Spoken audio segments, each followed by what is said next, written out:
to the forum. Charlie, we're up around 100 guys right now, and the number's climbing by the second. So you've got a bunch of folks around interested to hear your story, and looking forward to the night. So thank you for being here with us. Those of you on the call, if you are new to the forum, this is an event that's sponsored by Christ Church, but we get guys from churches all around the Lake County area. It's really a community event, though, more than it is a church event. The idea is just to bring men together from the area and talk about issues that are relevant to all of us. So this is a regular gathering to talk about issues that matter to men at home, at work, in the community. And our goal is to just bring in different speakers with different experiences and stories to tell that can help all of us sort of elevate our game and inspire us to lead and serve well as men. So this is our second online forum, and kind of a cool platform. It works really well. So looking forward to our time together tonight. We approach whatever the topic is for the night from a Christian perspective, but we are welcoming of all different perspectives. And so we just want to talk about issues that matter to men. And so if you're joining us tonight, whether you're a Christian or some other faith or of no faith at all, we're just glad you're here and looking forward to this time together. If you're willing to turn on your camera, it's always good to be able to kind of scroll around and see who's here. So if you're in your boxer shorts, don't stand up, but it's all right. It's good to kind of get that gallery view. For those of you who don't use Zoom a lot, who is sharing your screen? No, don't share the screen. I don't know who Bruce is, but you just took over, Bruce. You shouldn't be able to do that. Can you unshare your screen, please? This is a new one. He's trying to turn his own camera on, isn't he? So anyway, I just lost my train of thought there. So tonight we have Brigadier General Charlie Duke. I will let Mike do the more thorough intro, and he's going to lead an interview tonight. And so we're just looking forward to Charlie having you with us and what you have to say. And Mike, I'm going to turn it back over to you. Okay, great. Oh, let me give a little bit of coaching here. So Bruce, if you scroll your cursor up to the top of your screen, you should see a red button that says Stop Screen Share. If you hit that button, then, oh, there we go. Then you give it back. Appreciate it. Now we can go. Well, so I recently had a chance to interview Charlie Duke, Brigadier General Duke, for a Father's Day sermon, and that played just this past weekend. And I am hoping that our conversation just continues from there. So if you didn't see that, you can go back and watch it. That's available online. I'm going to push this a little bit further into some topics that I think will be of interest to men, or at least should be of interest to men. So by way of briefest introduction, even if you saw that, Charlie Duke is a Naval Academy graduate, but back then you could go right into the Air Force. And so he had a career in the Air Force. He was a fighter pilot. He was a test pilot. He did a master's degree at MIT and then became a member of the NASA's fifth cohort of astronauts. So those were the glory days of Chuck Yeager and Neil Armstrong and Buzz Aldrin and James Lovell and others. Those are his friends. He was the voice of mission control for Apollo 11, the first time we walked on the moon.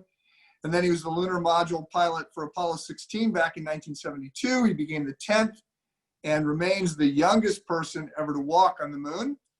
And then after walking on the moon, he spent a little bit more time in the military. He retired as a brigadier general, went into business, had a successful run, and then has spent much of the last 40 years speaking all over the world. So, Charlie, it's great to have you here.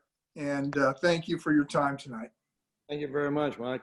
Delighted to be with you all. Welcome, everybody. Hope you enjoy this hour. Yes. So in reading your book, Moonwalker, you and Michael Jackson, by the way, Moonwalkers, a little different take, but I came away when I read that book thinking that it was amazing that you made it to the moon and back. And it just seemed like there were so many times when the mission was going to be scrubbed, or you were going to have to abort, or you missed your window, or whatever. So in my last interview, I asked you if you were surprised you made it. And you said, no, we had a great team and great equipment, the best in the world. So I guess I just want to go back to that and ask you, there were some situations that it came down, it seems to me, like the last minute, the last opportunity for something to work. And there were just numerous times that it looked like it wasn't going to happen. And in fact, you ended up 6 hours late landing on the moon. So talk about some of those go, no go moments that you had and how you managed your heart rate in the middle of all that stress. Well, first off, when I said there was no doubt in my mind we were going to make it, that was to get home safely. The Apollo was, we recovered Apollo 13, which was the biggest disaster we ever had in space, other than the challenge till this time, till that time, I should say. So when we were facing some of these hurdles, if you will, of were we going to get to land? And we were on the backside of the moon, out of contact with Earth. We were 1 hour before we would start our descent. When we came around from the backside, if everything looked well, Mission Control was going to give us a go for landing. And we were right on schedule. Unfortunately, Mattingly, not unfortunately, but as a part of procedures on the backside of the moon, he had to light the main engine to get him from a 60-mile by 8-mile orbit to a circular orbit so that we would be in the right position for rendezvous if we had to abort the descent. So as he started to check out of that engine, the primary control system checked out, but he turned on the secondary control system and it felt like the engine was just vibrating side to side. It couldn't center itself up. So now we're down to one system, and with one system, we're no-go for landing. It's not, we still had a lunar module. If we had to, we could join up and use it to get out of orbit. So it wasn't a safety of flight, but it was just a mission objective problem. And of course, John and I, if your heart could sink to the bottom of your boots in zero gravity, it did, because we'd trained 2 years for this. We were 8 miles from our landing spot and an hour before starting down, and they're about ready to say, come home. So you can imagine how disappointed we were. So we came around from the front side to the front side and got control with Houston, and Houston told them what had happened. Mattingly had recorded this data, sent it down. They said, well, stand by, we'll get back together. Not join up, but just get in formation, and we will work on it. Well, we came around, went around the back and back around the front. We're still working on it, guys. We don't know yet. And so we went around the backside, back around the front side now. And they said, well, we think we got it. And if you guys are ready to copy, this is what we want you to do. Well, they couldn't fix the problem, but they isolated it to the feedback loop on the secondary system. And if you think about it, a rocket engine is a circular nozzle.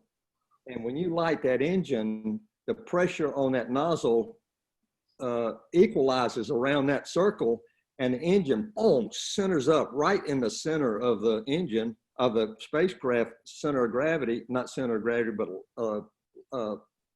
Z-axis, which is forward, and then you could steer it with the reaction control systems. So now we got 2 systems, and they said, you go for landing next time around. So Mattingly made the burn on the backside, and around we went, and successful landing. But the hero, I worked a lot in mission control. I was Capcom on Apollo 10, Apollo 11. I was backup crew on Apollo 13, spent 35 hours there nonstop. When we had a problem, I was backup on 17. And let me tell you, on every flight, mission control were the unsung heroes of Apollo. Without them, we wouldn't have landed. Apollo 13 would not have been recovered. Apollo 11 would not have landed. And so it was, they were really the unsung heroes. And I just always give them credit for coming up with the solutions under the pressure that they were under to get it done, not only to get it done, but within a time frame. Right. If they hadn't given us a go that time on that second revolution, the moon was rotating out from under our orbit, and we would have not had enough cross range to get back to our landing site. So they basically solved it at the last minute. If they'd have waited one more rev, they just said, no go. We got it fixed, but you can't get to your landing site. So anyway, we had a lot of those, not quite as serious as that, but a lot of little deals. Well, that I will commend to the guys listening, and any women, if they are listening, I will commend the book Moonwalker, because it's just a fun read with lots of those scenarios that you're not expecting. So let me just, something I did not remember about the moon is that the temperature would get as high as like 260 degrees above, Fahrenheit, and it would get as low as almost negative 260. I mean, it's just the extremes there were so amazing. We talked last interview about your high jump record and the fact that you landed, that your air conditioning unit, I think, or your life support system, whatever you call that, pulled you back. You jumped up to set a, sort of a fun little record of the highest vertical leap, and you ended up landing on your back. Had your suit ripped or had that air conditioning unit stopped working, you didn't have time to fix that. That would have been it. It depends on. Is that right? Well, yeah, almost right. It depends on what was wrong. If it completely stopped working, I was dead. You cannot operate. That unit called a portable life support system keeps your oxygen. It keeps the suit pressurized, and if it breaks completely, you lose all your oxygen and you deflate and you die. So it was a serious situation. Fortunately, I partially broke my fall on my right side and bounced onto my back, and my heart was just really pounding. It was the only time in the whole flight where I was afraid. And but I realized, hey, I'm still alive. John came and helped me up, and I checked everything out, and it had held together. So it was a very robust system, thankfully. But it was if it had broken open and failed completely, the suit might have been okay, but the backpack broke, you're still dead. So we had a couple of falls where you go forward, but you can cushion your fall with your hands. Then it took a series of push-ups to get you up. A lot of this is on the YouTube. Y'all, there must be 20 videos on Apollo 16 on the YouTube. So if you just Google, not Google, but if you go to YouTube and search Apollo 16, a lot of stuff comes up. But it's harsh conditions on the moon. Yeah, it is. There was no vacuum. There's a vacuum. So you have to have an integral suit, a suit integrity that holds the pressure of the pure oxygen that you're breathing from the backpack. We call it the backpack. It was the portable life support system. And it had your radio, it had the pressurization system, it had the regulators, it had oxygen, it had cooling water, all of the things that keep you alive. And the problem in a spacesuit, you don't worry about the outside temperature of how hot it's getting, because the insulation of the suit protects you. What's the real problem is how hot you're getting inside from working, and your heart's up to sometimes 140. So you get hot. And without that suit, if that thing stops working, but the cooling part of it stops working, and you're 2 hours away or an hour away in the rover, you're going to have heat stroke. It was about 30 minutes to heat stroke in that little suit if the cooling system didn't work. But it was very efficient, and the temperatures are extreme on the moon. Apollo we couldn't survive nighttime on the moon. So we landed early morning on the moon day, and the moon rotates once every 28 days. So you have 2 weeks of sunlight at your landing spot, and then 2 weeks of night.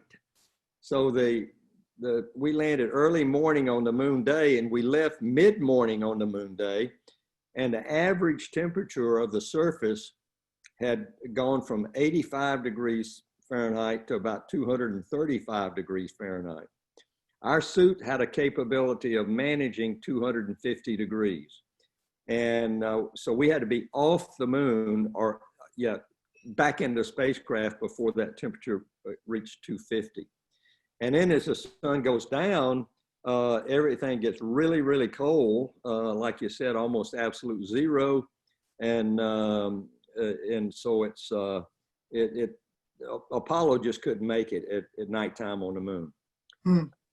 So how big inside is the Apollo module? Because I read that you had to practice getting your suits on because there's so little room. It was almost a choreographed routine for the two of you in that space, in that small unit, to be able to do things like that.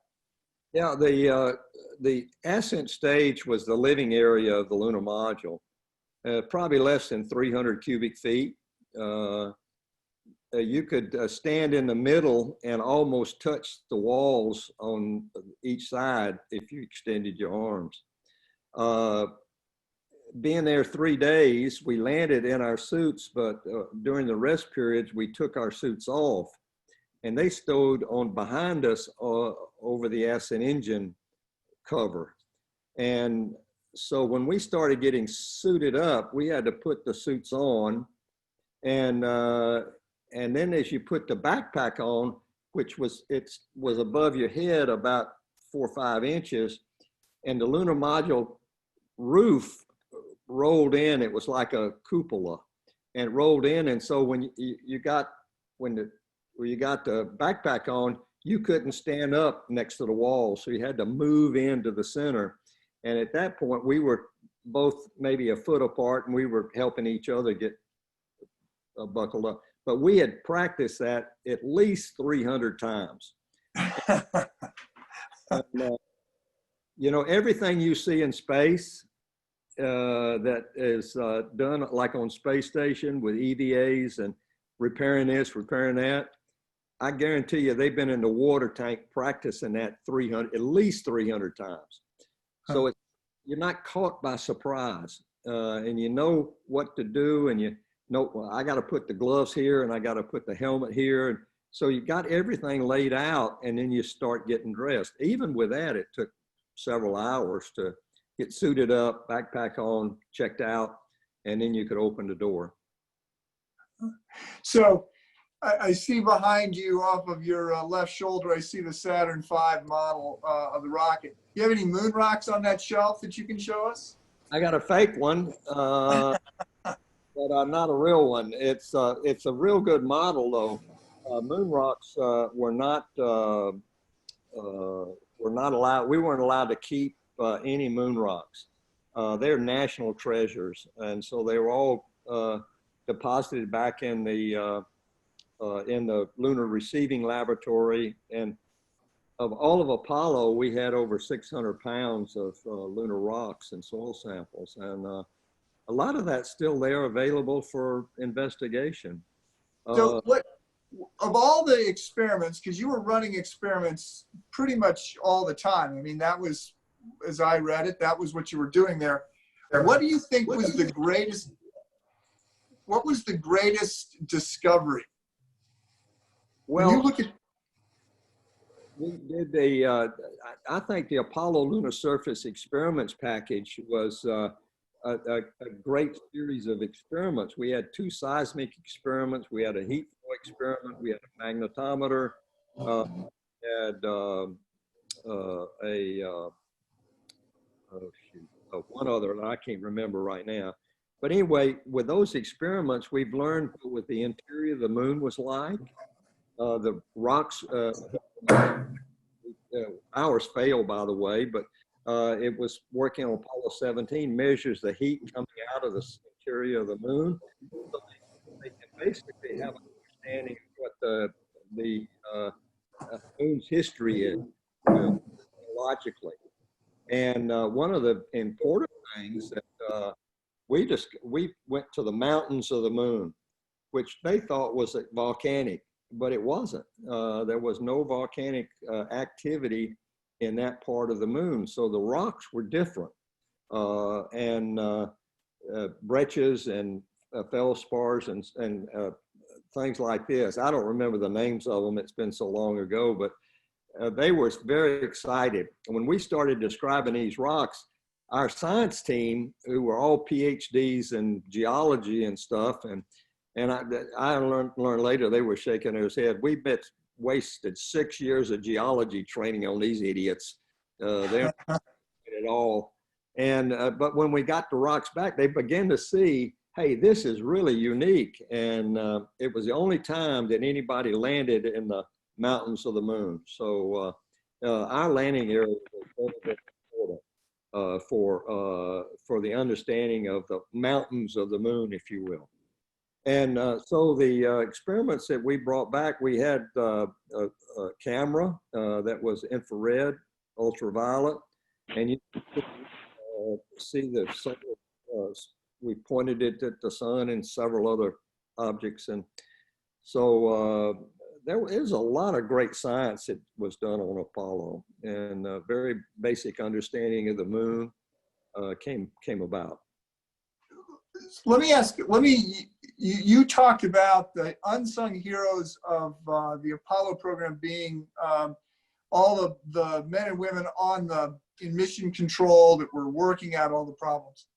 Who is your favorite astronaut? Of all the people, all the other men that you were hanging out with, who do you say this is an unsung hero? This is quite a remarkable person. Well, it depends on what you're talking about. If you're talking about skills and flying airplanes, I'd have to pick Neil Armstrong. He was an X-15 pilot before he became an astronaut. He performed incredibly well under pressure on the Gemini 8 when they separated from the Agena, and they were spinning several hundred degrees a second. And he had to isolate. He realized it was one of his thrusters on the Gemini that was a problem.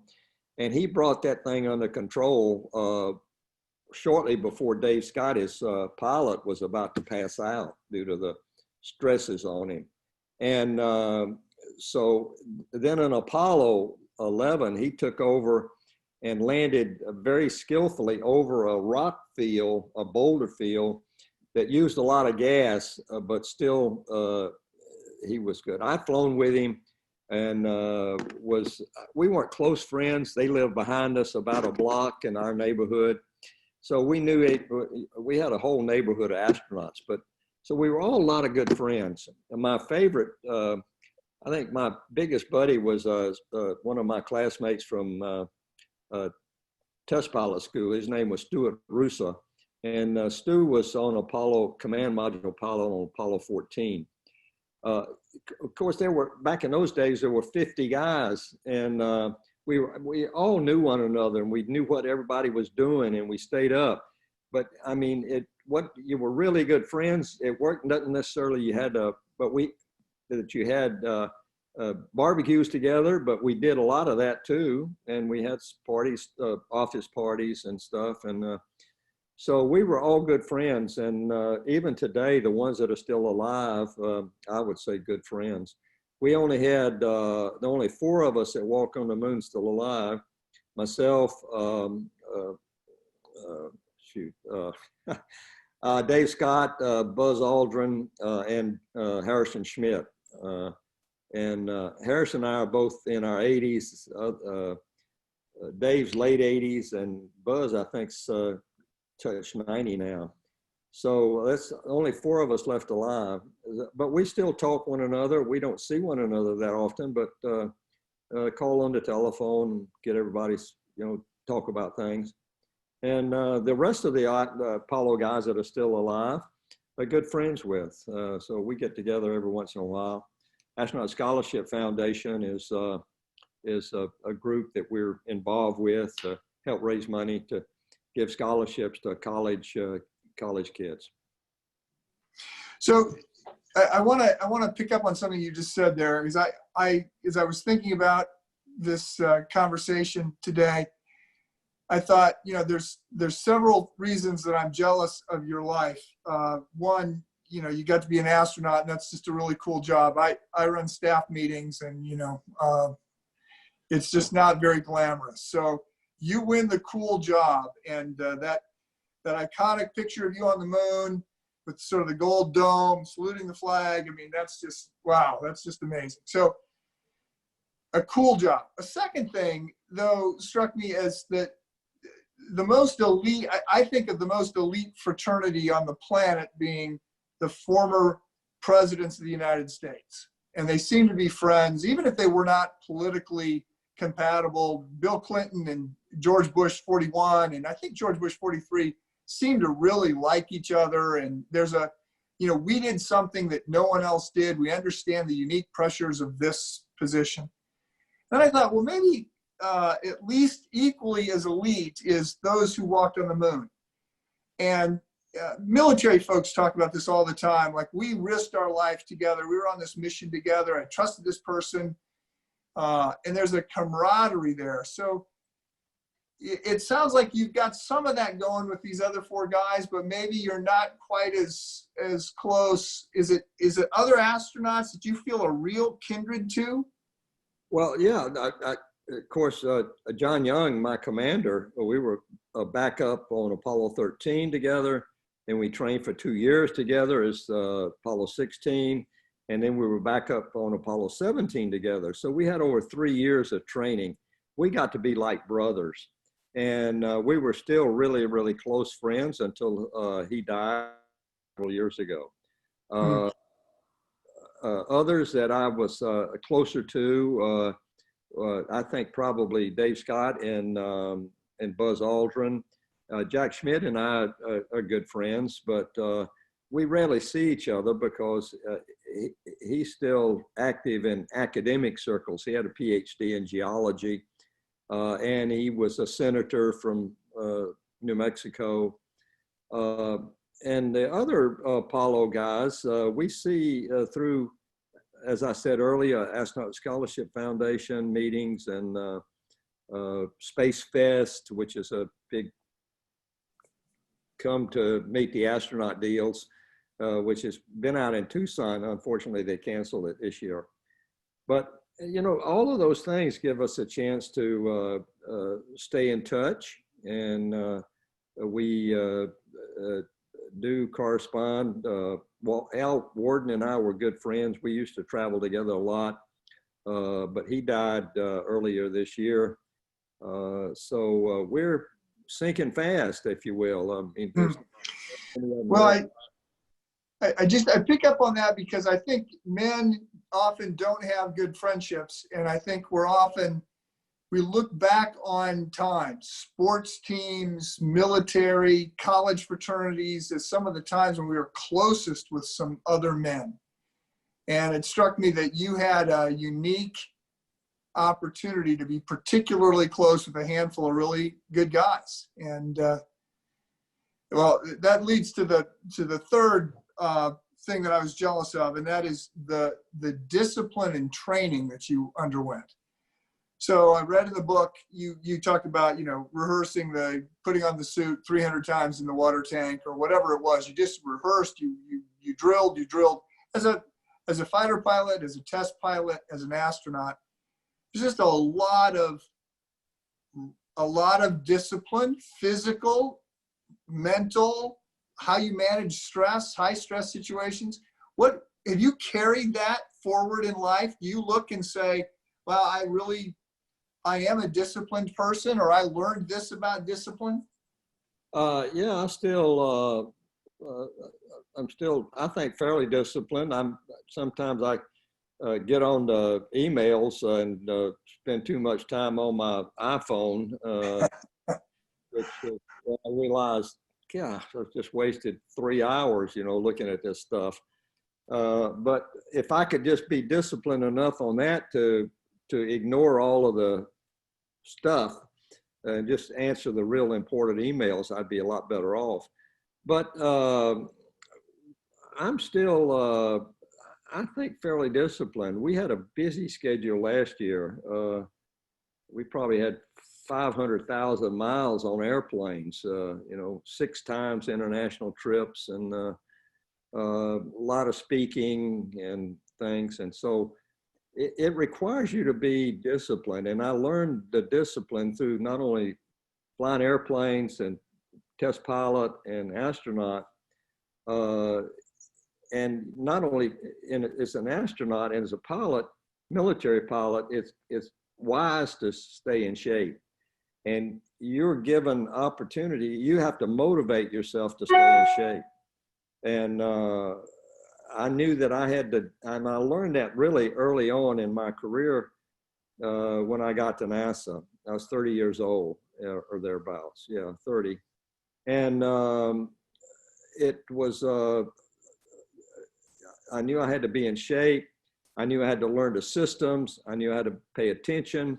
And I think everybody in the astronaut office and other parts of NASA had an attitude, if this thing fails, it's not going to be my fault. So everybody really was focused on their job, their part of their job that was going to make this thing successful. And today, I follow through with that in our speaking and travels. I stay in shape. I work out. Just for instance, just before the meeting started, I was downstairs on a treadmill, and we have treadmills, some weights and stuff. And at 85, I want to be in. I could drop dead tomorrow with a stroke or something, but I'm doing my part anyway of staying in shape. So okay. Well, I want to pivot. First of all, I want to say to those who are watching that you can send to Anson. You can send questions via the chat feature, and he'll send them to me. And we may have opportunity here in a few minutes for some of those questions. I want to pivot a little bit, Charlie. In your speaking and in your book, you talk about being back from NASA, or back from the moon. You've retired from NASA. It wasn't all that exciting. There was lots and lots of meetings on the Challenger, the space shuttle program. And you've been in business for a while, but you lacked peace. So I think I've seen that, you didn't have a sense of peace. Can you unpack that a little bit? Like what were you feeling? And I know that you obviously, eventually you came to a decision to trust Christ, but what was the agitation in your heart like? Well, I'd say a lack of peace, which manifested itself in frustration.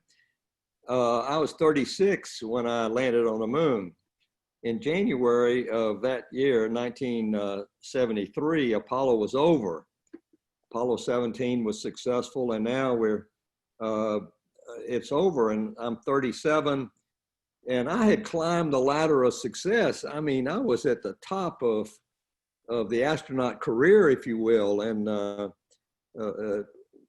walking high. But the thought occurred to me, what are you going to do now with the rest of your life? You just can't live off a 11-day trip to the moon the rest of your life. So I struggled with that for several years. I stayed with NASA, worked on space shuttle program, but wasn't the same. And I said, and I got the idea, well, maybe I ought to go into business. And so I took my mind off my eye off the moon and put them on money. Maybe money will give me a peace and a purpose that I can do something the rest of my life. And I became a beer distributor in San Antonio, Texas. And It was a very successful business. I was making a lot of money, but I didn't, it was, the money didn't, it was nice to be able to afford things, but it wasn't giving me the real peace that what I realize now was peace was I was real searching. What is my purpose other than just making money? And my wife and I we got married in 1963. And by 1972, our marriage was, I guess, steaming full speed towards the rocks of divorce. A lot of temptations, a lot of absentee father, come home and try to be a military drill instructor, husband. And so Dottie, my wife, just got very, very depressed and very supportive of me in my career. But then after it was over and we were struggling so much with our marriage, she got to the point of thoughts of suicide. Life's so hurting and things are so bad and I'm hurting so much. I don't see an out. And if this is all there is to life, why don't I kill myself? Get it all over with. Fortunately, she never tried, but that was her thoughts. Well, we were in church. We were in a church in LaPorte, Texas. And every Sunday, I believed in God. He's out there somewhere. I confessed Jesus as Lord and Savior, but it was Sunday morning ritual rather than in my heart, but with my words and my mouth. Found out later, the Bible says these people come near to me with their lips and they honor me with their mouths, but their heart is far from me. And that's where I was. But didn't realize it. But Dottie realized that we had a meeting at church and she, with some people came in, shared their story about how Jesus had changed their life and they had peace and joy and purpose. And so she came home after that, we were still in Houston at the time. And she came home and knelt down beside the bed, unbeknownst to me, and gave her life to Jesus. And over the next 2 months, I watched a change from sadness to joy. It was amazing change. Suicide thoughts left. Her purpose was to live for God, be the wife that she could be in spite of me. It didn't change at all. And so we came to San Antonio area where we still live. And I opened this business. As I said, it's very successful. But then I said, maybe I need a new business. So I sold it in March of '78. And in April of that year, almost to the day I landed on the moon, we were at a Bible study at the big tennis ranch here in New Braunfels called T-Bar M. And it was all weekend. I didn't want to go, but my buddy at church pushed me there and I gave in because he was such a nice buddy. And as a result of that, I listened to, for the first time in my life that I can remember as an adult, started listening to what the Bible says about Jesus. And you can start at Genesis and go all the way to the end of the Bible and the Revelations, and it's the story of unfolding of Jesus and how God is going to send a Savior, his Son, to get us back into communion with God. We had broken communion when Adam and Eve sinned. And so I listened to that. And the scriptures that I'd learned as a little boy in Baptist Sunday school started coming back to me. And it was, I realized I had a choice to make. Either this is true, that Jesus is the way, the truth of the life, and the life, or he's the biggest liar that ever walked. And he claimed to be God. He claimed to be the Savior. And so what are you going to do with that piece of information? Say yes or no? God doesn't like you to say no, but you can say no. You have free will. And sitting in my automobile that weekend, and I looked at, after the thing was over, I looked over at Dottie and I said, there's no doubt in my life that Jesus is the Son of God. And I said, Lord, I give you my life. Hmm. I experienced the peace of God. That's what I'd really been searching for. Is this relationship with God. There's a turmoil, with a vacuum within us that can only be filled by this relationship with God through Jesus. And that started our walk together. And that's been 1978, 42 years now, over 42 years. And it's become more and more important to us as we travel the world, share our story. And latter part of our book that you've been referencing is that like 4 chapters of just that story. And if anybody listening wants to copy the book, you could, charlieduke.com, it's available, and we'd be happy to, and it's there. And also we have a ministry called Duke Ministry for Christ.org, and there's a website there that people could get more information, and a lot on the web too about our story. So it's not been done in the dark. Jesus wants to be us to be the light of the world. And so did you have, so thanks for sharing that, Charlie. Did you have, before you're back, you're sort of unsettled and you're not finding fulfillment in marriage or finding fulfillment in business, when you were in space, was there a sense in any way that was a spiritual event? Like, I mean, any kind of, oh my goodness, there is a God. I think there was some Russian cosmonaut that said he looked outside his spacecraft and didn't see God, and said God doesn't exist. And someone said if he opened the door to his hatch, he would have met God. I realize we're still in a very small part of our small solar system, but was that a spiritual experience for you at all? No, not for me. For several other guys it was, but not for me. I was so busy, I didn't have a chance to think about these, let me say, philosophical or spiritual questions. Jim Irwin did. Buzz Aldrin had, he was a Christian. He had communion on the moon, got permission from NASA to do that. And then Apollo 8 read Christmas Eve, 1968, read from Genesis at a TV present, which I think that reading of the first 11 verses of Genesis from the moon was probably one of the most moving things that I had ever heard. But it didn't affect me up on the moon. Later on, as I became a believer and I started reading the scriptures, I realized that what I saw is described in scripture.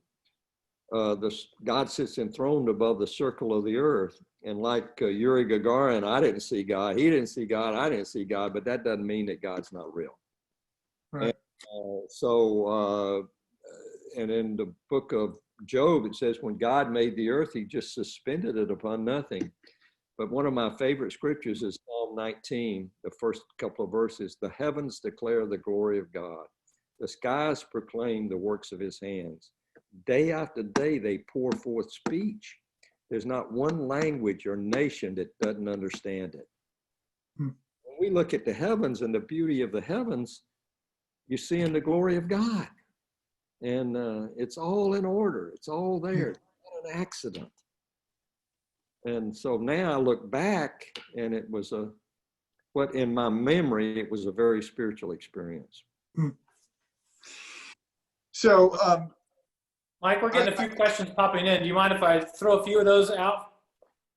Sure, go ahead. And a couple of them have centered around what you were just talking about, Charlie, with spiritual experiences on your space mission and prayer. And so you've already answered some of these questions before even saying them. Also, several of the guys are interested in kind of your conversion experience and the changes that you saw in your wife. So appreciate you sharing those as well. Here's one from an Air Force Academy grad. Wondering, did you experience any service academy rivalry when you jumped from the Naval Academy and then joined the Air Force? None at that stage. The rule was 25% of West Point and Annapolis could volunteer for the Air Force. And every year there were, in our class, 200 guys went in the Air Force, class of 57.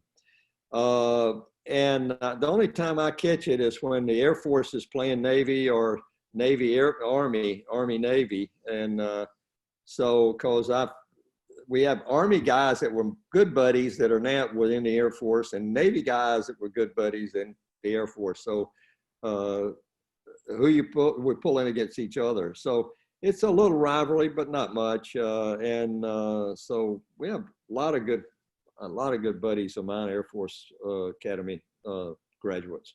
No, that's great. Here's a question just about the media and sort of in the aftermath of the space mission and just throughout your career. Interested to hear you talk about kind of the media and any sort of image pressure that you felt or was placed upon you in various public events and questions you would receive. I don't think personally it was questions were directed at me, but after as Apollo was drawing to a close, the press began to get more agitated about space, I guess. And they were always asking, why did we go to the moon? Why did we spend so much money on the moon? And my answer to that was very simple. I said, we didn't spend a dime on the moon. We spent it all in the United States of America. And we had 400,000 people working directly for the government or contractors getting us to the moon. And that was a tremendous economic blessing for the U.S. because of 400,000 jobs directly involved. Then you got the people that supply the grocery stores, the people that make the cars, the people that make the tires, the people that make the lawnmowers. All of those were benefited from 400,000 people spending their money in the economy. Plus the technological breakthroughs that started in the space program, we take advantage of every day. My cell phone has 64 gig memory. That's 800,000 times our memory of our Apollo computer. And it's billions of those around the world. We support an orphanage in Kenya, remote section of Kenya, and this lady's got a cell phone. She can type my number in and talk to me from the boondocks of Kenya. And so it's really wonderful to see the technology that's now still inspired by the space program, but it's taken off through our economically in private enterprise. Charlie, let me ask a related media question. What do you say when people say that we didn't actually go to the moon, that the lunar landing was all staged? Well, the evidence is overwhelming that we landed on a moon. There's now still 600 pounds of moon rocks that are totally unique, not anything like them on Earth. We have photographs taken by the Lunar Reconnaissance Orbiter, which is a satellite orbiting the moon now, and they've taken pictures of every Apollo landing site. And on our landing site, you can see our descent stage, you can see our car, and you can see all the experiments out there and the tracks there. And not individual footprints, but you see where we walk back and forth. And when you walk on the moon, the dust turns over and it gets darker color. And so you can see all of that. And the people that talk about, well, the flag's blowing in the moon on the moon, and so there's an atmosphere. NASA was so stupid they forgot to keep the atmosphere still, and the air conditioner was blowing whatever. Well, there's no atmosphere on the moon, and the flag is standing out straight because I put a curtain rod in it to hold it out. And then I planted it, and it had wrinkles all in it. And the wrinkles were because it had been vacuum packed for 6 months and I couldn't pull the wrinkles out. And I took a picture and 3 days later, I took another picture, the same exact wrinkles in that flag. So Okay. overwhelming.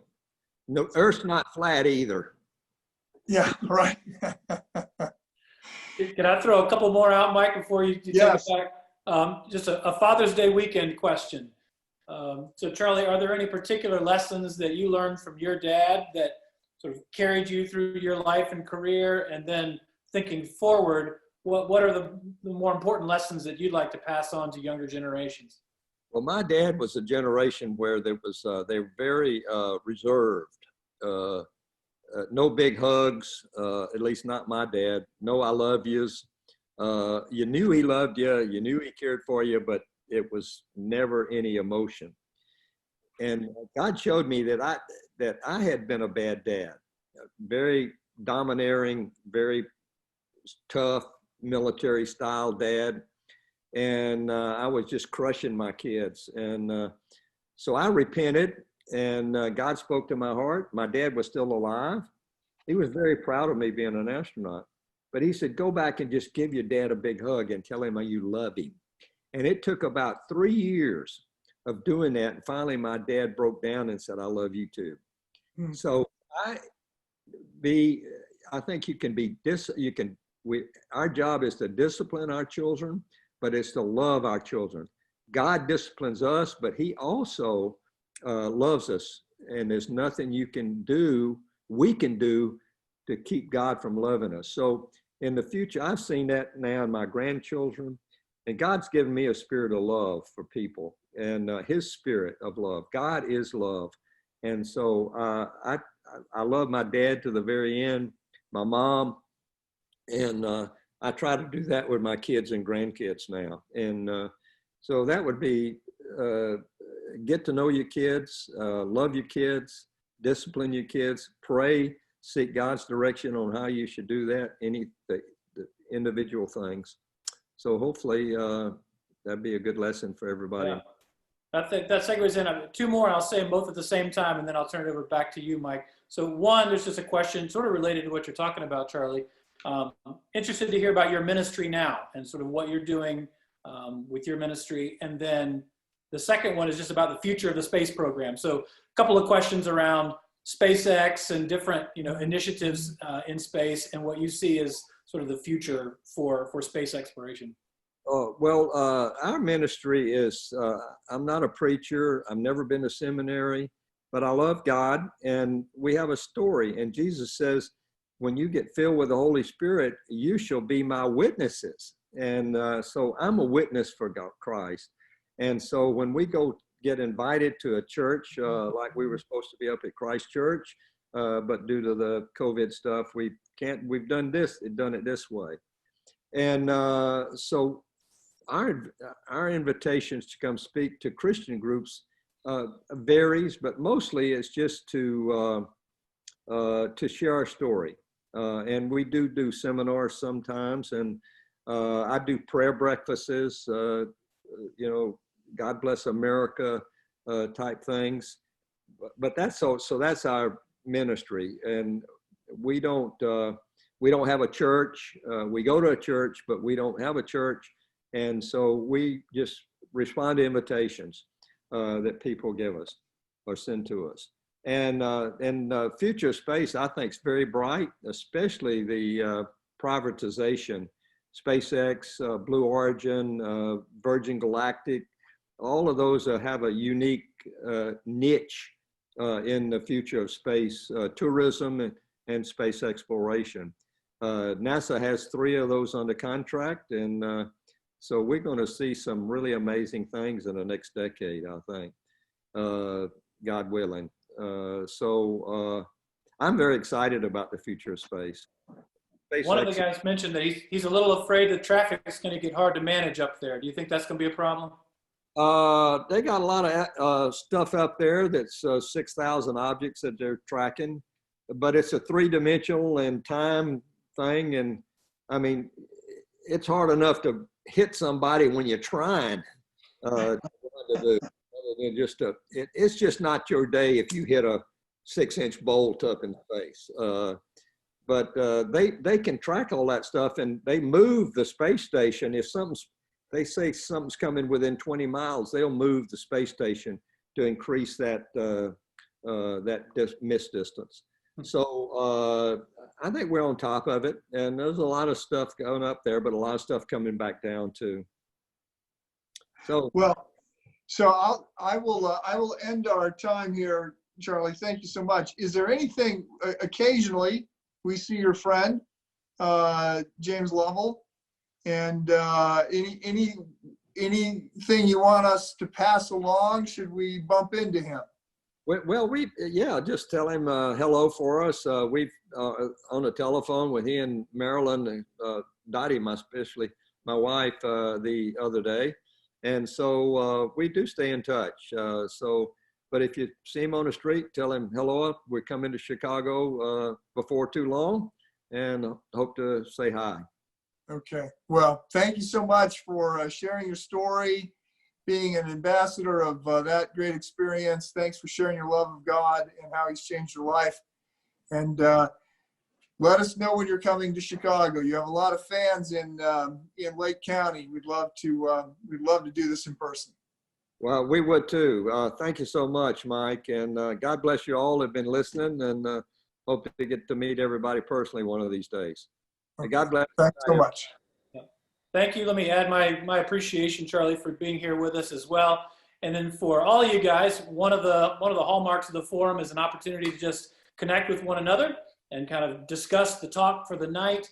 I know a lot of you guys have separate groups that you're going to conduct on your own after this, but if you'd like to be a part of just a follow-up discussion with some of the guys that are here on the call, feel free to stay on, and in a minute or so, I'll just randomly send you off into discussion groups where you can introduce yourself to the guys in your call and just chat about anything that stood out to you from the evening tonight. Good chance to get to know some other guys. That's entirely optional, of course, but if you want to be a part of that, just go ahead and stay on the call. And once again, Charlie, thank you so much for being with us here tonight. It's so nice to meet you all. God bless everybody. Good night.